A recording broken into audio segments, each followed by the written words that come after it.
Mr. Chairman. General Garland, thank you for being with us today.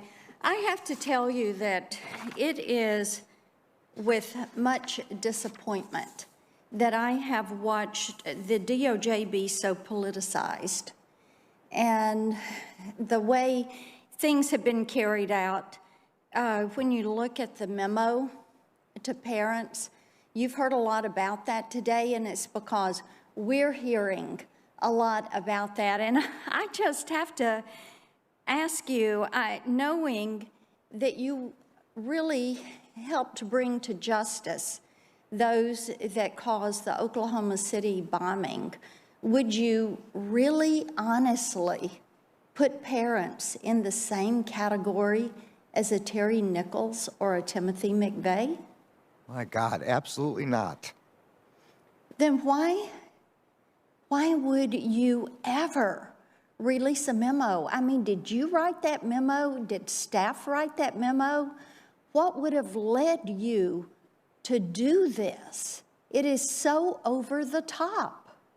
Senator, there's nothing in the memo that in any way draws any comparison, anything like that. This memo is about violence and threats of violence. It's not. Sir, I have to tell you that that may be your opinion. And you know, many times perception is reality. And reading that memo myself, Tennesseans reading that memo, what they found in that memo, what they heard you say was, if you show up and you question these school boards, you will be deemed a domestic terrorist. You could be investigated by the FBI. I mean, the FBI has a lot of other things that they should be focusing on. And the FBI should be there looking at issues like China.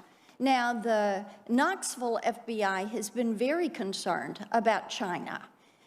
So give me a little update. What's the status of the China initiative at DOJ? So, Senator, we regard People's Republic of China as an extraordinarily serious and aggressive threat to our intellectual property, to our universities. Okay, you're stonewalling me on that. We all know they're an aggressive threat. We continue to investigate the PRC efforts to... Do you see them as an adversary? I see them as adversarial with respect to our ransomware, with respect to hacking with respect to counterintelligence, with respect to counter-espionage, in all those ways. Over the last several months, the last 9 months, several espionage prosecutions of researchers have been dropped or charges have been dismissed, including those of a UT professor at UT Knoxville. And of course, the Huawei case is there. So this is in spite of the fact that Director Wray recently testified that the FBI opens a new Chinese espionage investigation every 12 hours.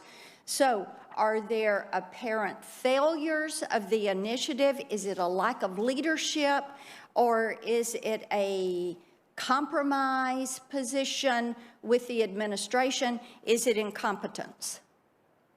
Every case is evaluated on its own with respect to the law and the facts. We continue to open cases involving the People's Republic of China daily, as the director said. We will not in any way let up our concerns about Chinese. All right, I want to move on. I'm glad to know you're not going to go soft on China, because this administration is going soft on China. On your directive, going back to the School Board Association and the directive that you sent out, the NSBA has apologized. Are you planning to apologize to the parents of this country, moms and dads? There is nothing in this memorandum that any parent should be concerned about. There's a lot that parents should be concerned about it. Let me ask you about the Durham investigation, because 44 senators joined me in a letter that we sent to you in August, and we still have not received a written response from you. on the status of the Durham investigation. So will you provide for me a written status report of the Durham investigation? So the particular aim, I think, of the letter asked about the budget. And as I said at the House committee, Mr. Durham is continuing. And the only We way asked he for a could status update. well, And we also ask that the report be made public, available to the public on the completion of his work. Will that be made public? So on both of those questions, his budget has been approved, as I already announced. And with respect to the report, I would like as much as possible to be made public. I have to be concerned about Privacy Act concerns and classification. But other than that, the commitment is to provide a public report, yes. Can you guarantee this committee that Special Counsel Durham has free rein to proceed wherever his investigation takes him without any political or otherwise undue influence or interference? Yeah, there'll be no political or otherwise undue interference. Okay, with Susan Durham's Hennessy. Investigation. Susan Hennessy was recently hired to work in your National Security Division. This is a troubling hire because of her political bias. She has made several comments that show she is incapable of working impartially on sensitive matters within the National Security Division, particularly on the Durham investigation. For example, December 1st, 2020, Ms. Hennessy stated, and I am quoting, "Durham has made abundantly clear that in a year and a half, he hasn't come up with anything. I guess this kind of partisan silliness has become characteristic of Barr's legacy, but unclear to me why Durham would want to go along with it," end quote. So how can the American people be certain that she is going to be fair and impartial when she is on the record making those statements? So has she retracted that statement? Do you intend to ask her to retract that statement? I have to confess, I don't think I've even ever met Ms. Hennessy, and she has nothing whatsoever to do with Well, you may Durham want to look at her. She is there in your National Security Division, and she is very much opposed to this. I want to thank you for your time. I am going to send a couple of questions to you for more complete answers, but I associate myself with the comments by my colleagues that the border issues have turned every town into a border town and every state into a border state. The amount of drugs, the amount of trafficking that is flowing in here, talking to local law enforcement, the way they're looking at the cartels. Mr. Attorney General, there is a lot that needs to be done to secure this country, and the parents of the kiddos in our school, they are not the problem. There are other problems that need your attention. Thank you, Senator Blackburn. The committee will stand in recess for 5 minutes.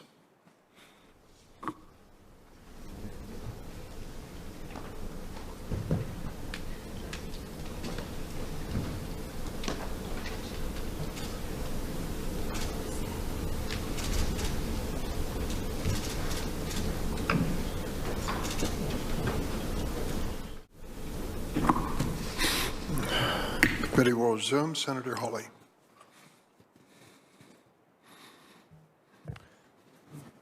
Mr. Chairman, did you call on me or Senator Ossoff? I'm sorry. I'm happy to go, but I didn't see Senator Ossoff. I apologize. Senator Ossoff, then Senator Hawley. Thank you, Senator Hawley. Thank you, Mr. Chairman. Attorney General, nice to see you. Thanks for joining us. Last week, the Senate passed legislation that I introduced alongside Chair Durbin and Ranking Member Grassley, the Prison Camera Reform Act, to reduce violence and civil rights abuses in BOP facilities by overhauling a security camera system that IG Horowitz has found is outdated, unreliable, as well as the means of preserving and recording the footage from those systems.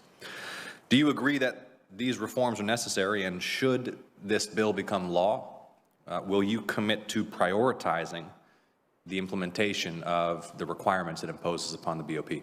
Yes, and yes. Thank you, Attorney General. I'd like to discuss with you staffing issues at the Bureau of Prisons. Earlier this year, the GAO, which as you know is a nonpartisan independent watchdog, concluded that BOP lacks a reliable method for assessing the scope of staffing issues or the impact on incarcerated populations and staff of staffing issues at BOP facilities.